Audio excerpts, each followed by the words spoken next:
Most parents set out to sort of correct their own childhood experience. They set out to be the parent they wanted, right? So if you have, in terms of like bully-parent dynamics, if you have parents that were really strict or harsh or dictatorial, chances are you're going to go the opposite way. You're going to be too permissive, too generous, too accommodating, and it throws the balance off in a whole nother direction.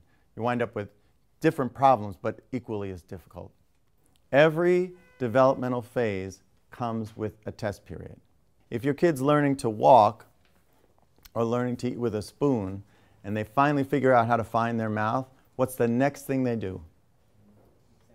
Push you away. I want to do it. I want to do it. So immediately when they master something, they want to get rid of you. When they start walking, do they want you holding their hand? When they start to run? I remember I saw this kid in Barnes & Noble, and I was watching the whole thing. It was so beautiful. He was strapped in, you know, in the stroller, and his wife said, his mom said, Timothy, I'm going to let you up, but you're going to just behave. You're not going to run. And, yes. And, running. He was gone. So every developmental phase comes with a test period where they want to really usurp power from you. And this is the most intense one of all. So this is the test period you really have to pass. So if you stick to the parenting that you did in elementary school, you're in for big trouble because it's different rules now. They want more of a voice. They want to be more involved. You need to be firm and flexible. You can't make you have an executive decision power that you cannot overuse because your kids will just get better at lying or fooling you. If you get a kid whose parents are really severe and super punishing, generally they get better at hiding things. That's the message. So we need to be a little more flexible, but hold to those limits and boundaries. This is a big, everyone seems to identify with these test periods, right? Yeah. So they're challenging the structure, right? The structure is you come home, you do your homework, and then you get free time. And I always said, then you're free. Then you're free, right. So now they've decided, I come home, I do what I want, and then I do what I want, and then I do what I want, and at some point I go to bed. And in between there, I'm yelling like a shrew. Like a shrew? Like I feel like I've turned into a screaming shrew at times, because if I speak like this, I'm ignored. Right. So then the voice gets louder to be heard. Are there two parents in the house or one? Yes. There are two? Where's the other one? What are they doing? I'm sort of over the homework domain. That's sort of in my room. That doesn't seem fair. Usually one parent, if there's an imbalance in parenting, usually one, you have the taskmaster parent, which generally seems to fall towards most of the time to the moms, but not always. And then you have the fun parent. Kids will they will really embrace the opportunity to be more mature if you give them that chance. You say, I'm not going to police you. I'm not going to be telling you what to do all the time. It's no fun for me to do that. It's no fun for you. So let's work this out. One kid I worked with made this deal that she would get up and do her homework in the morning at 4:30. And guess what? She did. If it works for her. And she's like an A- B+ student. And some kids, actually, their grades jumped because kids will do better out of spite to prove to you, they can make good decisions. But if you ride them and get them to work the way you work, if a kid is surfing the internet and instant messaging and checking his text messages and all that stuff and doing his homework and he's a good student, stay out of it. I remember this one kid said to his mother, she was like arguing over it. He goes, Ma, let me make this really simple. I'm not you. She was trying to get him to work in ways that made sense to her, and that caused so much tension. And if you really want to freak your kids out, you can always say that. Just try this when you go home tonight. You are so different from me. It's amazing. You're a completely different person. You're nothing like me. This is like their fantasy. You say this to your kids and you see them just glaze over. They don't know even how to react because they want to be different from you. So reinforce that. Join the parade. Now we're making things sound really simple here, okay? Like really easy, like parenting books say do A, B, and C. It is never that easy. Every kid is different. Every parent has a different culture within the family. Every family has a life philosophy, whether you recognize it or not. You are communicating that life philosophy through the way you communicate with each other, what you talk about at dinner. So I have this book on my shelf from a guy about treating adolescents. He's a very, very renowned therapist, and it's one of the best books I've ever read. And there's not a lot of good books out there on treating kids. He called me, and I was so excited just that I got his call, because he was like a little hero of mine. And guess what? He wanted me to see his son. This guy had all the answers.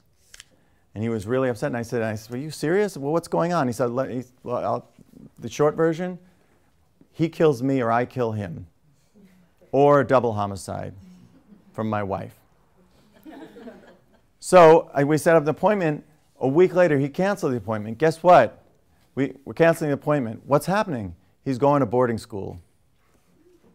So there are no free passes. It's very easy for me to get up here and make it sound simple. It's not.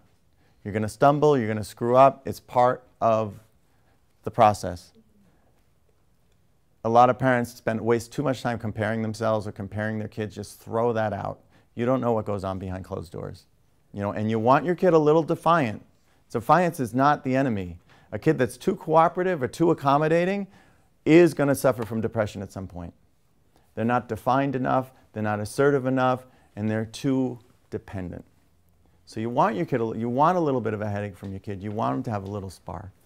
Do you have any questions? We're just going right into the Q&A here. We talked about identity formation, transitions in parenting, and testing periods. That's the 3 subjects we're covering. No. Is overindulgence ever good? No. Ever good?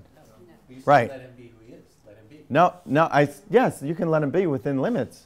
But, everyone looks at technology. We could come up with a million reasons why kids today, how many generations of parents have been saying that? Kids today. They take the horse out now on their own. I mean, it's going on forever. What we really want to look at, especially with technology, is not the devil, or even the gaming is not the devil. When a kid comes to my office and he tells me he plays an average of 6 to 8 hours a day on weekends, there's no therapist alive who will be successful with that kid, if that's what he's going home to. So if he wants to do that, that's great.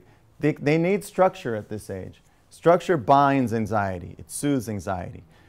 They may resist school, but what happens by the middle of August? If they're totally unstructured, they completely fall apart. Even a kid who hates school secretly can't wait to go back. He needs the structure. So I would work with that. I would work with that. How much does he need? What do you mean work with it? In other words, try and negotiate. I had a kid who was playing games a few hours. It was constant fight in my office. And I said, Anthony, look, let's just make a decision with your mom here. How much computer time do you need a day?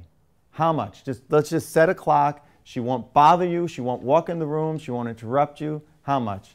He said 30 minutes. We were like, deal, done. And that's what it was. For those 30 minutes were completely his. Unless the house was on fire, no one bothered him. That was more satisfying than 3 hours of interrupted, are you done, are you done, are you done, are you done? So anything you can structure around those kind of activities is going to be much more effective than just letting it go. Overindulgence is really the enemy. What we want to look at is this a problem?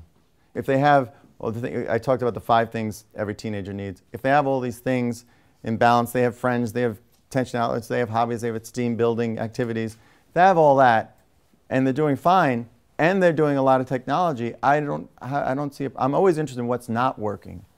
That's what would be really interesting to me.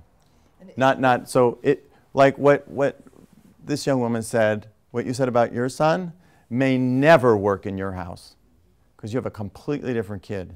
So if you take a kid who's like you'll take a parenting book and read about maybe rewards and punishments, right? Sounds good. They do that in jail, right? So what happens if you have an oppositional defiant kid? Does that work? It makes things worse and worse and worse. But if you have a kid that tends towards anxiety, he's really going to need that kind of structure. He's going to be relieved when it's set. So we'd have to, rather than just make these blanket statements, we'd have to figure out what's not working. I have a few basic things with technology. Chargers should be in the living room. They're never in the bedroom. Things don't get charged in the bedroom, phones or anything like that. The tech hours, there's certain hours, technology goes off, the router goes off. You can do your homework in the morning if you want. You can do it at another time. They have to own the problem. The more that a parent comes in stressed out and raging about their kid, when the kid comes in, they are so loose. They have no concerns. The parent is holding all the stress and tension. But if you make it their problem, you figure out how to do your homework because the computer's off at 11. If that starts a fight, that's a worthy fight. If you were in an office, right, you're walking into an office and everyone's at each other's throats, whatever the product they're producing is failing, the production is way down, what do you think first? Who's in charge here? But we don't do that at home. Somehow, the kids are to blame. So what you're saying is really crucial. The parents that make the most progress in therapy, and I have kids in therapy for a few years or a few months, or a kid who came back who's 38 years old to visit. The parents that take responsibility really embrace their role as a parent. The kids make much more progress. If you put your kid in therapy and leave it to the therapist, but continue doing what you're doing, what's going to happen? You make a little progress. The therapist and the kid will get along great. We'll have fun in the office, but you'll have the same problems back home. Let's say you're with a friend and you complain about your husband. And your friend says, you really should leave him. I don't know what you're doing with him. Why do you waste your time with this guy? And your job, by the way, that job you have is a joke. You could do so much better. You're not applying yourself, for God's sakes. If you applied yourself, you could have a better marriage. And this is how we would talk to our kids, right? This is how we feel free to give unsolicited advice, to attack things that they value the most, to slander their friends, to like, I've had parents totally destroy kids in sessions, and I sit there just gasping, like, and I said to one of them, is this how you behave at home? No wonder he can't stand you. You know, so this really, you have to think about putting your, that's why we started with that idea of identifying your kid, and think, would I say this to another adult? How would I feel if someone said this to me? So if you can crawl inside that feeling, I think you'll find your way better. But right now you're on autopilot, and that's always risky. Kids hate silence. Kids tell me they would rather be beaten than their parent to withdraw from them. Not enough parents realize the value of the relationship. That is the greatest leverage you have, is your relationship with your kid. It's not the phone, it's not the computer. If you withdraw in the right amounts, it terrifies them because it initiates a reflective process. When it's quiet, they start to think about what they said or what they did, and they will come back and actually apologize. If you give them the fight, the lecture and the fight, they never go through that process. There's no maturing process. You're just the enemy they have to destroy. Does that make sense? So you shifting that dynamic with your son or daughter, that would be the cause, and the effect would manifest in their behavior. Too often we're looking to deal with the effect and not considering the cause. So a lot of times the lecturing or the judgments or the criticism are causing all these behaviors. If we can get to that, we'll get a much different outcome. Then it's really about it's about self-mastery, ultimately.